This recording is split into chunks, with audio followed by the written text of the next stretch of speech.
ગુજરાત ભાજપ પ્રદેશ પ્રમુખની નિમણૂક થયા બાદ હવે સરકારમાં પણ ફેરબદલ થવાની અટકણો તેજ થઈ છે।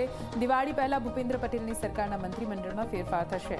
નવા 9 થી 10 ચહેરાઓને મંત્રીમંડળમાં મળી શકે છે સ્થાન। નવા મંત્રીમંડળમાં નાણામંત્રી કનુભાઈ દેસાઈની એક્ઝિટની શક્યતાઓ છે। ભીખુસિંહ પરમારને નવા મંત્રીમંડળમાં સ્થાનની શક્યતાઓ ઓછી છે। બચુ ખાબડ, રાઘવજી પટેલ, ભાનુબેનનું કપાઈ શકે છે પદ। ભૂપેન્દ્ર પટેલ સરકારના મંત્રીમંડળમાં તો 6 થી 7 વર્તમાન મંત્રીઓ પડતા મુકાય તેવી શક્યતા છે। જયેશ રાદડિયા, સીજે ચાવડાને મળી શકે મંત્રીપદ। જીતુ વાઘાણીના મંત્રીમંડળમાં રીએન્ટ્રી પણ થઈ શકે છે। રીવાબા જાડેજાને મળી શકે છે મંત્રીપદ।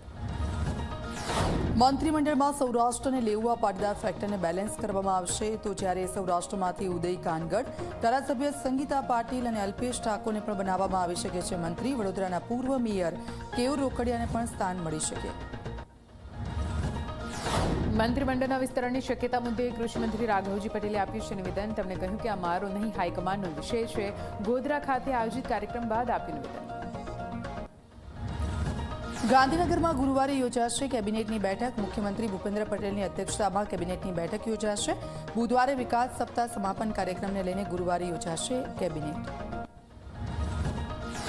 અરવલ્લીમાં બાળના સાઠંબા ખાતે કૃષિ મહોત્સવમાં ધારાસભ્ય ધવલસિંહ ઝાલા બન્યા આકરા। અધિકારીઓનો ઉધડો લેતા કહ્યું, જ્યાં માન સન્માન ના હોય ત્યાં જવાય નહીં। જિલ્લા સ્તરના કાર્યક્રમની પત્રિકામાં ધારાસભ્ય, તાલુકા પંચાયત પ્રમુખ અને નગરપાલિકાના પ્રમુખનું નામ ન લખતા ઉધડો લીધો। મોરબીના હળવદ તાલુકાના નવા ઈસંગપુર ગામમાં સરકારી કાર્યક્રમમાં વિવાદ થયો છે। ધારાસભ્ય પ્રકાશ વરમોરાના ભાષણ દરમિયાન હોબાળો થયો। સરકારી કાર્યક્રમમાં સરપંચના પતિને નીચે બેસાડ્યા અને ભાજપના અમુક નેતાઓને ખુરશીમાંથી બેસાડતા થયો વિવાદ। ભારે રકઝક બાદ તમામ નેતાઓને નીચે ઉતારાયા। નર્મદા જિલ્લામાં મનરેગા યોજના શરૂ કરવા જિલ્લા ભાજપ પ્રમુખે કરી માંગ। જિલ્લા ભાજપ પ્રમુખ નીલ રાવે લખ્યો છે મુખ્યમંત્રીને પત્ર। લોકોને રોજગારી નહીં મળતા હાલાકીનો સામનો કરવો પડ્યો। તો આજે પુષ્ય નક્ષત્ર, ખરીદીનો ઉત્તમ અવસર। આવતીકાલે બપોરે 12 વાગ્યા સુધી ખરીદીનો શુભ સમય રહેશે। સાંજે સોના ચાંદીની ખરીદી કરવાનું ખાસ મહત્વ। સોનાના ભાવમાં વધારો થતા ખરીદીમાં તેની અસર થઈ છે। રાજકોટમાં પુષ્ય નક્ષત્રમાં પણ ખરીદીનું પ્રમાણ ઘટ્યું છે। ગ્રાહકો જૂનું આપીને નવા સોનાની કરી રહ્યા છે ખરીદી।